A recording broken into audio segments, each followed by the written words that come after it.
Collectorate కోసం ఉండి రాజు పట్టు భీమవరం దాటదు ఒట్టు అంటున్నారు జనసేన వైసీపీ నేతలు. పశ్చిమ గోదావరి జిల్లా కలెక్టరేట్ నిర్మాణం విషయంలో భీమవరం ఉండి నేతల మధ్య మాటల మంటలు రేగుతున్నాయి. ఉండిలో కలెక్టరేట్ నిర్మిస్తామన్న డిప్యూటీ స్పీకర్ రఘురామకృష్ణరాజు వ్యాఖ్యలపై భీమవరం ఎమ్మెల్యేతో పాటుగా మండలి చైర్మన్ మోషేన్ రాజు కూడా అభ్యంతరం వ్యక్తం చేస్తున్నారు.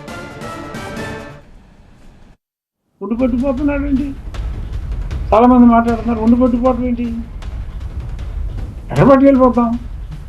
భీమవరంలో మున్సిపాలిటీలో ఈ 3 సర్వే నెంబర్లో మీరు కలుపుకోండి అని. ఎందుకంటే నా పక్కన కాలువ అవతల భీమవరమా? ఆ కాలువ ఎడగొచ్చిందా? భీమవరం మనోభావాలు దెబ్బతినేస్తాయి ఆ కాలువ దాటితే. ఎలా అండి మనోభావాలు ఏంటి? దాన్ని ఏమన్నా బతం చూసి కుట్టారా? ఆ మనోభావాలు కనపడతాయా? ఏమన్నా కొట్టాడా? అసలు భీమవరం నుంచి పట్టుకుపోవటం ఏంటి? అసలు జిల్లా హెడ్ క్వార్టర్కి భీమవరం వాళ్ళ మనోభావాలకి ఏంటి సంబంధం?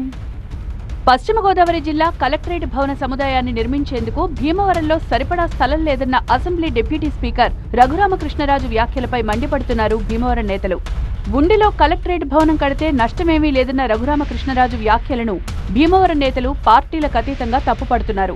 రఘురామకృష్ణరాజు చెప్పినట్టు పశ్చిమ గోదావరి జిల్లా కలెక్టరేట్ భవనం ఉండి తరలిపోదన్నారు జనసేన ఎమ్మెల్యే పులపర్తి రామాంజనేయులు.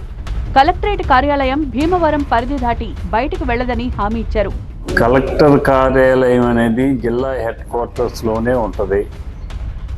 అది ఎట్టి పరిస్థితిలో మారదు, మారే అవకాశం కూడా లేదు. కలెక్టరేట్ నిర్మాణానికి కావలసిన స్థలం భీమవరంలో ఉందన్నారు రామాంజనేయులు. కేంద్ర మంత్రి శ్రీనివాస వర్మతో పాటు CM Chandrababu, deputy CM Pawan కళ్యాణ్ల దృష్టికి భీమవరం ప్రజల అభిప్రాయాలను తీసుకెళ్తామన్నారు ఆయన. అలాగే ఎక్కడో ఒక చోట నియోజకవర్గంలో కలెక్టర్ ఆఫీసు నిర్మించడానికి స్థలం ఇబ్బంది లేదు, ఎక్కడైనా నిర్మించడానికి అవకాశాలు ఉన్నాయి. దిశమర్ రోడ్లో కేజీఆర్ కాలేజీ దగ్గర నేను 25 ఎకరాల నుంచి 50 ఎకరాలు ఒకే చోట ఇవ్వటానికి ఎక్వైర్ చేసి ఇప్పించే అవకాశం నాకు ఉంది.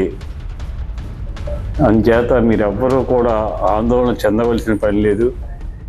కలెక్టర్ ఆఫీస్ అనేది ఖచ్చితంగా భీమవరం నియోజకవర్గంలోనే హెడ్ క్వార్టర్స్లోనే ఉంటుంది. భీమవరంలోనే కలెక్టరేట్ భవనాన్ని నిర్మించాలని డిమాండ్ చేశారు మండలి చైర్మన్ మోషేన్ రాజు.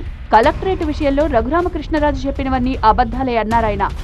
భీమవరంలో స్థలం లేదు, డబ్బు లేదు, నా దగ్గర స్థలం ఉంది, డబ్బు ఉంది అని చెప్పడం జరిగింది. అసలు భీమవరంలో స్థలం లేదనేటటువంటి విషయాన్ని రఘురామకృష్ణరాజు గారికి ఎవరు చెప్పారు? 124 జీవో రద్దు కాలేదు. ఇంకా గత ప్రభుత్వం ఇచ్చినటువంటి జీవో ఆ స్థలము అలాగే ఉంది. ఫస్ట్ కాల్ చేసినటువంటి టెండర్ నోటీసు అలాగే ఉంది. అలాగే పెదమేరంలో ఏదైతే రఘురామకృష్ణరాజు గారు చెప్తా ఉన్నారో ఆ భూమి పూర్తిగా కాలువ పోరంబోకు, దాన్ని వాడుకోవాలంటే కనుక సుప్రీంకోర్టు అనుమతి కావాలి. కేబినెట్ తీర్మానం కూడా కుదరదు. కలెక్టరేట్ భవన సముదాయాన్ని ఉండికి తరలించే కుట్రలను భీమవరం నేతలంతా పార్టీలకు అతీతంగా అడ్డుకోవాల్సిన అవసరం ఉందన్నారు మోషేన్ రాజు.